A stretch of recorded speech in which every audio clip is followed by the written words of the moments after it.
नमस्कार, मैं हूं आपके साथ मयंक। तो देखिए इस वक्त की बड़ी खबर, नॉर्थ कोरिया के जो लीडर हैं किम जोंग उन, वो चीन पहुंच चुके हैं और अपनी स्पेशल ट्रेन से चीन पहुंचे हैं, जिसकी तस्वीरें अब सोशल मीडिया में बहुत ज़्यादा वायरल हो रही हैं। और गौर करने वाली बात यह है कि कल किम जोंग उन की मुलाकात होनी है ईरान के राष्ट्रपति पेजेश्कियान के साथ। ये मुलाकात चीन में होने वाली है।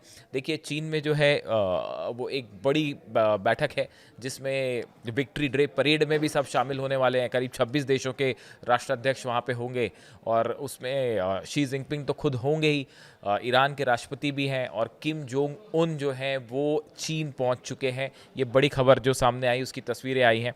अब देखिए इस बीच में एक बड़ी चर्चा जो है वो सोशल मीडिया पे हो रही है, जो मेरा थंब भी है आज का, कि क्या ईरान की मिसाइल्स अब नॉर्थ कोरिया में बन रही हैं। देखिए आपने इस तरह की खबरें पहले सुनी होगी कि नॉर्थ कोरिया जो है वो मदद कर रहा है, ईरान को टेक्नोलॉजी दी है, उसकी भी हम अलग से बात करेंगे। लेकिन अब एक नई चर्चा छिड़ गई है कि क्या ईरान की मिसाइल्स इन 12 दिनों के युद्ध के बाद अब वो नॉर्थ कोरिया में बनने लगी हैं। इसके पीछे दो तीन हम ऐसा क्यों कह रहे हैं या इस तरह की बातें क्यों हो रही हैं, इसके निष्कर्ष क्यों निकाले जा रहे हैं, इसमें आपको दो तीन चीज़ें समझनी होगी। देखिए सबसे पहली बात तो जो ये है कि अभी हाल ही में आपने देखा होगा कि ईरान ने एक बड़ा सेना का अपना जो है मिसाइल्स का और वॉरशिप का एक बड़ी ड्रिल करी ओमान की खाड़ी में और नॉर्थ इंडियन ओशन में। हमने देखा कि उस वॉर ड्रिल में जो कि दुनिया भर की एजेंसीज ने एक खबर छापी कि ईरान ने अपनी कई मिसाइल्स का टेस्ट किया और कई मिसाइल्स ऐसी हैं जो ईरान की तरफ से कहा गया कि ये नई मिसाइल्स हैं जो कि पहली बार टेस्ट की गई हैं। अब सवाल ये है कि क्या ये मिसाइल्स जो ईरान के पास हैं, जिसका परीक्षण किया गया, ये मिसाइल्स क्या ये 12 दिन के युद्ध के बाद बनाई गई हैं। अब देखिए अगर आप वॉर एक्सपर्ट्स या जो डिफेंस इंडस्ट्री के एक्सपर्ट्स होते हैं, अगर आप उनसे बात करें तो किसी भी नई मिसाइल को डेवलप करने में, और खासकर वो एक बैलिस्टिक मिसाइल हो या फिर मिडिल रेंज या लॉन्ग रेंज बैलिस्टिक मिसाइल है, इसको बनाने में काफ़ी वक्त लगता है। ये ऐसी चीज़ नहीं है कि 1-2 महीने के अंदर बन जाए और उसका टेस्ट भी हो जाए, इसमें काफ़ी टाइम लगता है। तो या तो ये कहा जाए कि ये मिसाइल्स जो है वो ईरान के पास पहले से थी और उसका अब परीक्षण हुआ है, या फिर जिस तरह से ईरान की तरफ से बयान आया कि हमने कई नई मिसाइल्स बनाई हैं, इसके बाद ये कहा जा रहा है कि आप देखिए पहली बात तो ये हो गई कि ईरान ने नई मिसाइल्स का परीक्षण किया पिछले अपनी वॉर ड्रिल के दौरान। दूसरी बड़ी बात जो है वो ये भी कुछ दिनों पुरानी बात है, जिसमें ईरान के जो रक्षा मंत्री हैं नासिर जादे साहब, उनकी तरफ से ये कहा गया ईरान की हथियारों की फैक्ट्री जो है वो कई देशों में स्थापित की गई हैं और कई देशों में ईरान के हथियार बन रहे हैं। क्या उनका इशारा मिसाइल्स की तरफ था? ये दूसरा बड़ा पॉइंट है जिसको लेकर ये कहा जा रहा है कि क्या नॉर्थ कोरिया में अब ईरान की मिसाइल्स बन रही हैं। तीसरी जो बड़ी बात है वो कुछ दिनों पहले की है, जिसमें भी जो है मैंने वीडियो बनाया था इस मुद्दे पे, कि रूस के जो पूर्व राष्ट्रपति हैं दिमित्री मेदवेदेव, इन्होंने कहा था कि अमेरिका हमले के बाद ईरान को कई देश परमाणु हथियार दे सकते हैं। क्या उनका इशारा नॉर्थ कोरिया की तरफ था? उन्होंने ये भी कहा कि डोनाल्ड ट्रंप को अब अपना नोबेल प्राइज़ भूल जाना चाहिए, नोबेल पीस प्राइज़ भूल जाना चाहिए। देखिए ये तीन घटनाएं जो एक क्रम में हुई, और अब अमेरिका की तरफ से, यूरोपियन कंट्रीज़ की तरफ से ईरान के मिसाइल प्रोग्राम को रोकने की पूरी कोशिश हो रही है। स्नैपबैक सैंक्शंस लग रहे हैं। किसी भी सूरत में यूरोप ये चाहता है, यूरोपीय देश ये चाहते हैं कि ईरान का मिसाइल प्रोग्राम रुक जाए। अमेरिका भी ये कोशिश करता रहा। जो सप्लाई मटेरियल होता है, जो यूज़ होता है मिसाइल के इंजन्स में, वो मटेरियल्स जहाँ पे रखे हुए थे उसको निशाना बनाया इसराइल ने।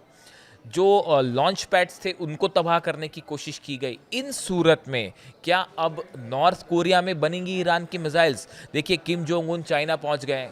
पेजिश्कियान जो है ईरान के राष्ट्रपति, उनसे कल उनकी मुलाकात है और बताया जा रहा है इस मुलाकात में इजराइल और अमेरिका को लेके बड़ा फैसला हो सकता है, बड़ा प्लान तैयार हो सकता है कि अब अगर ईरान पर हमला हुआ तो कैसे काउंटर किया जाए।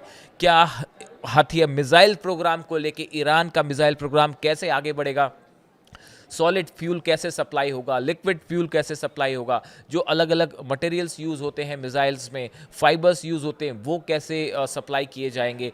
इनको लेकर बड़े सारे वो जो वॉर एक्सपर्ट्स हैं, जो डिफेंस इंडस्ट्री से जुड़े हुए हैं, उनका कहना ये है कि हो सकता है कि ईरान की न सिर्फ कई हथियारों की फैक्ट्रीज नॉर्थ कोरिया में चल रही हों, बल्कि ये भी हो सकता है कि ईरान का परमाणु कार्यक्रम नॉर्थ कोरिया से भी आगे बढ़े। आप खोजते रह जाएंगे कि 400 किलो यूरेनियम कहाँ है ईरान का, और हो सकता है कि नॉर्थ कोरिया में वो प्रोग्राम जो है तेज़ी से आगे बढ़ रहा हो। देखिए एक बड़ा सिंबॉलिक, कई चीज़ें बड़ी सिंबॉलिक होती हैं। जो किम जोंग उन जो हैं वो चीन पहुंचने के पहले जब नॉर्थ कोरिया से रवाना हुए अपनी ट्रेन से, रवाना होने के पहले किम जोंग उन ने एक मिसाइल लैब का दौरा किया। इस लेबोरेटरी में इंटरकॉन्टिनेंटल बैलिस्टिक मिसाइल यानी आईसीबीएम के इंजन बनाए जाते हैं। जो चाइना आने के पहले नॉर्थ कोरिया के जो लीडर हैं किम जोंग उन, वो एक लैब में जाते हैं, मिसाइल लैब में जाते हैं जिसमें आईसीबीएम बन रही है। आईसीबीएम में जो मटेरियल यूज़ होता है उसका उन्होंने निरीक्षण किया, दौरा किया, और बताया जा रहा है कि जो ईरान की मिसाइल्स हैं हास्वागेन मिसाइल्स कहलाती हैं ये, 19 और 20 जो हास्वागेन मिसाइल्स हैं 19 एंड 20, इसमें जो मटेरियल इस्तेमाल होता है वो इस फैक्ट्री में बनाया जा रहा है। ये एक बड़ा सिंबॉलिक जेस्चर था, एक बड़ा सिंबॉलिक मैसेज था जो नॉर्थ कोरिया की तरफ से देने की कोशिश की गई, और ख़ासकर ईरान से मुलाकात के पहले। एक देखिए और बड़ी गौर करने की बात यह है, जो ये मिसाइल प्रोग्राम को लेकर बात हो रही है कि जो खुर्रम शहर मिसाइल है, ये बताया गया कि जो खुर्रम शहर मिसाइल है और ये जो 12 दिन का युद्ध हुआ था, इसमें आखिरी के दिनों में बताया जाता है कि ईरान ने अपनी खुर्रम शहर 4 जो मिसाइल है वो उससे अटैक किया था इसराइल के ऊपर, और इसराइल उसे बिल्कुल नहीं रोक पाया। करीब 2000 किलोमीटर की इसकी रेंज है मिसाइल की, और काफ़ी तेज़ गति के साथ ये मिसाइल्स आखिरी में गिर रही थी, और इसराइल का डिफेंस सिस्टम पूरी तरह से फेल था इसे रोकने के लिए। ये बड़ी नोटिसेबल बात थी। अब कई तरह से ये दावे हुए, कई एजेंसीज की तरफ से ये दावे हुए। जो बात निकल के सामने आई वो ये कि ये जो मिसाइल है खुर्रम शहर 4, ये मिसाइल बिल्कुल वैसी ही है जैसी नॉर्थ कोरिया की एक मिसाइल है। इसको हास्वागेन मिसाइल्स कहते हैं, सीरीज है, और हास्वागेन 12 जो मिसाइल है इसका मेकअप ईरान की इस खुर्रम शहर 4 मिसाइल से बिल्कुल मिलता जुलता है।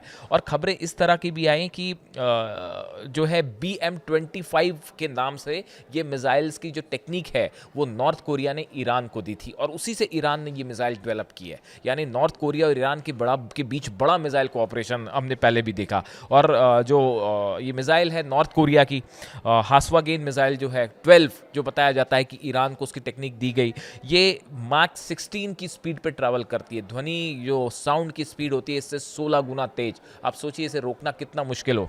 और 800 किलोमीटर की दूरी इसने ट्रैवल करी थी जब इसका नॉर्थ कोरिया ने परीक्षण किया था इस मिसाइल का, तो करीब 800 किलोमीटर की दूरी इसने कवर की थी, और 30 मिनट्स तक इसने उड़ान भरी थी। बड़ा सफल टेस्ट हुआ था इसका।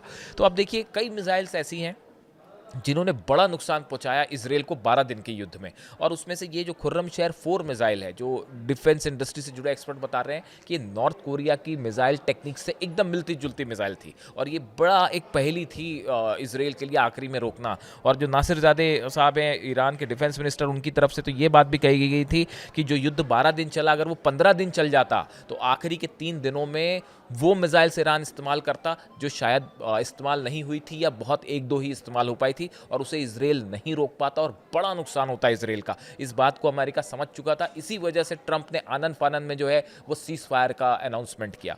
अब देखिए यूरोपियन कंट्रीज प्रतिबंध लगाने पे तुली हुई हैं, ईरान पे स्नैपबैक सैंक्शंस है, अमेरिका ने पहले से सैंक्शंस लगा रखे हैं, इसराइल जो है वो फिर से हमले की तैयारी कर रहा है। इस पर हम अलग से बात करेंगे कि ऐसा क्यों कहा जा रहा है। इस बीच में नॉर्थ कोरिया का चीन जाना, ईरान के राष्ट्रपति का चीन में होना, चीन के राष्ट्रपति का वहां खुद मौजूद होना, इन सूरत में यहां पे कुछ बड़े फैसले हो सकते हैं, और खासकर ईरान के न्यूक्लियर और मिसाइल प्रोग्राम से जुड़े। और इस बैठक के बाद बताया जा रहा है, जिसको लेके बड़े स्पेकुलेशंस हैं कि क्या नॉर्थ कोरिया अब ईरान के मिसाइल प्रोग्राम को आगे बढ़ाएगा। देखिए कल ये इंपॉर्टेंट बैठक होनी है पेजेश्कियान और किम जोंग उन के बीच में। इससे जुड़ी जो भी जानकारी होगी हम सबसे पहले आप तक पहुंचाने की कोशिश करेंगे। Thank you so much.